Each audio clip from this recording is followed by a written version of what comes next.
Hi, everybody. Welcome back to Talking Insights. I'm your host, Antonio from SMR, and today we're tackling a debate that is currently tearing the research world apart. Can artificial intelligence truly understand the nuances of human experience, or is it just exporting soulless spreadsheets? Our guest today argues that the resistance to AI in qualitative research is often based on protective identity rather than the actual reason. James Go is the founder and CEO of iLiz, an AI-driven platform built to redefine how we analyze human feedback. With a background in development, economics, and data science from MIT and the Wharton School, James founded iLiz in 2023 to help researchers process massive amounts of messy, open-ended text across more than 100 languages. But his approach isn't about replacing the human researcher, it's more about empowering them. James and his team are pioneering what responsible human-in-the-loop AI actually looks like in practice.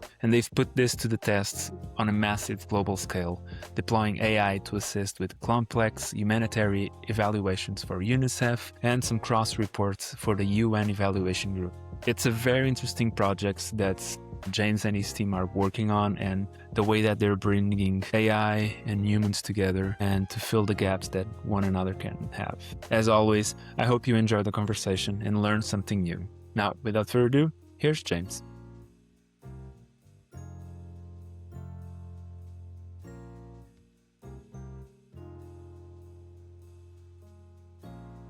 Welcome, James. Welcome to Talking Insights, and thanks so much for your time, for being here. When we start talking, I saw a bit of the messages that we start exchanging, and you have like a super interesting background, not only with your company iLiz, the AI-driven platform, but also like all the works that you've done with UNICEF, the UN, and all that. And I kind of want to talk about all of those projects, but I want to start by asking something that kind of popped into my mind when I was researching for this, which is about the human in the loop. And what does this human in the loop actually looks like? And especially when you're dealing with some massive and sometimes very messy qualitative data. Yeah, thanks for having me. For a human in the loop, really, it's just having AI do the initial first pass at scale. And then the researcher remains responsible for checking, questioning, refining, and interpreting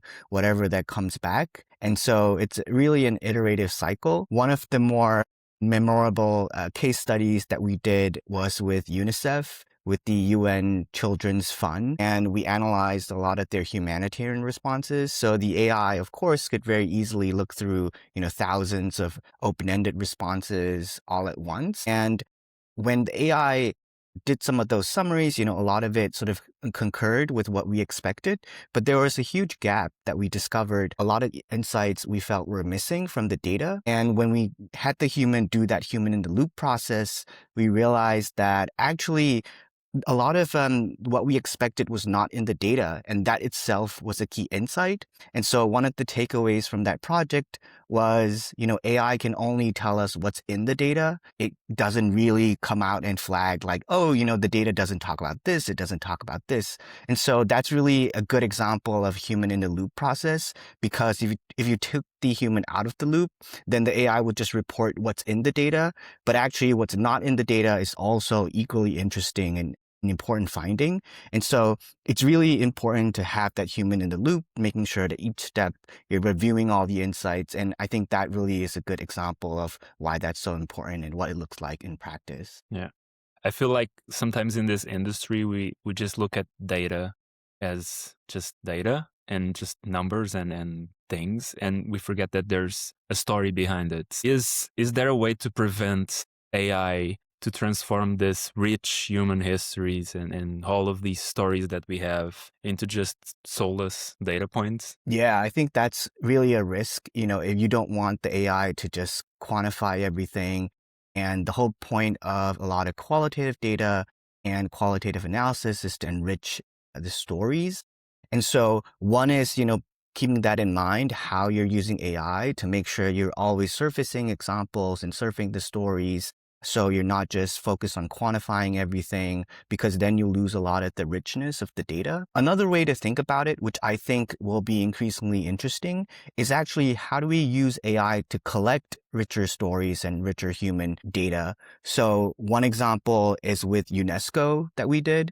So this is the UN Educational, Scientific, and Cultural Organization. And they had a lot of trouble, always doing surveys with their different respondents, but they weren't getting the right insights. They weren't getting the rich stories, the narratives that's buried within sort of the engagements that they had. And so what they wanted to do, because they were bandwidth constrained, was to use AI to create AI avatars. And these avatars then did the semi-structured interviews with different stakeholders, different beneficiaries that they had. And they collected rich qualitative data. So the avatar would ask their respondents questions like, did you like the program? What did you dislike about it? Which stakeholders do you prefer working with? And so if they just relied on traditional surveys, then again, we're going back into flattening human stories into just individual data points. But now with this avatar approach, it means that we've created more space to collect open-ended responses, rich, fuller stories, as opposed to just ticking boxes or giving one-line answers. And then, of course, we could then use AI to organize the narratives, look across multilingual projects and data sets to then synthesize the findings. So really, technology is just a tool. And so if we're creative about it, we can actually use AI and use technology to enrich human stories. And this, I thought, was a good example of how AI can help to actually collect richer human stories across different languages at scale and make sure that we're not leaving anyone behind. Yeah. Correct me if I'm wrong, but you did a UN synthesis Yeah, study with synthesis. like something with 300 reports. And I know that you use AI assisted coding and it reached like 92%, if I'm not mistaken, of alignment with like the human experts as well. I find this very interesting and very fascinating how the AI could spot those ambiguities. But my question is, the other 8%, like what remain on those 8% that the AI struggled so much? How can we learn from those 8%? Yeah, that's a great question. So I think the project you were referring to was a project we did with the UN evaluation group, and they wanted to analyze about 300 evaluation reports during a meta-synthesis. And we got a 92% accuracy, and the remaining 8% is really around the, things like vague terms. So these are terms that we were trying to look at different reports and how often did they talk about them and what kind of details could we extract from the reports. So these were terms like leave no one behind or strategic partnership. So these phrases are extremely important and sort of critical phrases in the UN ecosystem. They're extremely familiar with anyone in that ecosystem, but often they lack concrete details about what the definitions mean. So who exactly should we quantify as a strategic partner, and how should we define them? What criteria should we have? And because we didn't have those types of well-defined definitions, it was very hard for us to get the AI to consistently identify that through the reports, extract that information out. Different reports used the words in different ways. Some reports exaggerated their claims. Some reports understated their claims. And so we found it strikingly difficult to really get beyond that 92% accuracy because the rest of the things we were trying to look for were so ambiguous. And so I think this is another space where, human and AI collaborates very well. AI can very quickly look at all the reports, tell us, all the times different reports talked about strategic partnerships and how they defined it in different ways. And then we would iterate on the definitions to be able to find those edge cases and make a team decision on how we want to code it. And so I think here, what's important is, use AI on things that are well-defined, that are clear. And then for things that are ambiguous, you could use AI to some extent to surface some of the ambiguity. But then you, as the human researcher, will definitely need to come in and make those hard decisions on the edge cases. And this is, again, is an important story around human in the loop. and also playing where AI has its strengths at analyzing data, and then also leaning into human strengths of deciding terms that are ambiguous or requires deep context. And that's where we had a good human AI collaboration. Absolutely. I mean, everyone talks about the tools, the AI, and it's such a big buzzword, and everyone sometimes they're afraid of like, oh, this is gonna take my job, this is gonna like change everything. But I feel like some tasks must still remain exclusively human, or at least be with some kind of overview. And I think that kind of aligns with your studies and everything. But you founded iLiz kind of recently. It's not that old, and you've already been doing like some great work, some great projects, and a great impact in the industry. Was there like a light bulb moment, or even a frustration that made you create all of this and go into all of these projects? Yeah. So I myself have a background in AI, but I also do a lot of qualitative research. I do a lot of interviews, surveys, focus groups in industry in the past. And I also had to sit through those 300, 400 pages of insights, looking through every single one, highlighting all the different quotes. And it was such a painstaking process.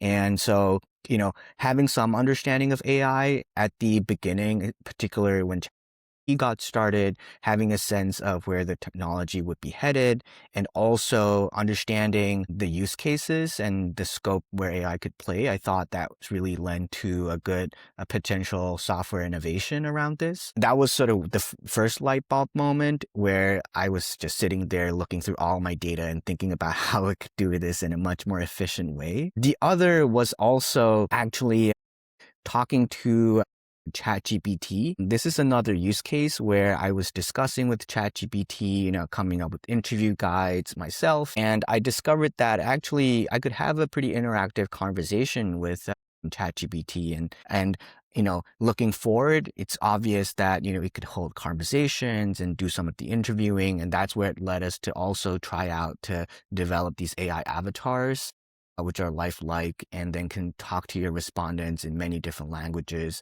So that was another moment where I had a good conversation with ChatGPT and led me to think about using that as data collection. And then we've worked with all these different universities, UN organizations, market research groups to test out and pilot these solutions. So I really think that, as we discover new use cases, we would also come up with more and more innovative solutions. Looking forward, I see a lot of potential for like AI, agentic frameworks and AI going off to help us triangulate insights, approach data from different methodologies, from an economist perspective, from a feminist perspective, and looking at that. So that's really, I think, really exciting in how I think about, coming up with these AI use cases and solutions, and also partnering with others in coming up with the best use cases. We've already mentioned universities, the UN and the UNICEF that you've worked with. All of those organizations, they're always particular about everything like they're due.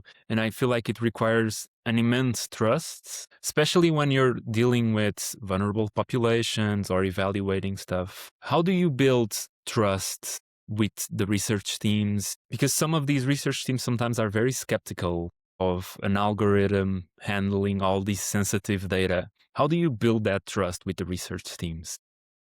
Yeah, so I think that's really important to have that level of trust. We work with some of the most sensitive domains, like you talk about, for instance, with the UN Population Fund, and they work a lot with sexual and reproductive health. That's extremely sensitive.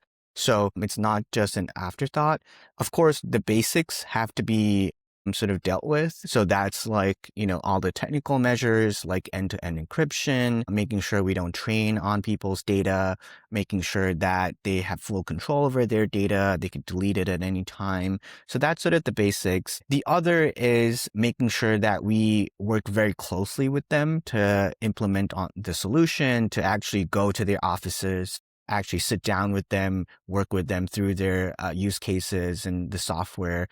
And that human relationship builds a lot of trust because we actually care about making sure that they succeed, making sure that we understand their requirements and have confidence that I will be there if they face any issues, if they reach any technical issues. And then the other thing is also trust with the end users or the respondents. And so there actually, we found that one of the biggest determinant, for instance, without AI avatars, the biggest determinant for whether they would talk to the avatar is actually whether they trust the research organization conducting that study. So if you're sending out, AI avatar interviewers or moderators to just random people, they're not very keen to talk to them. They don't really trust them. They think they're kind of creepy.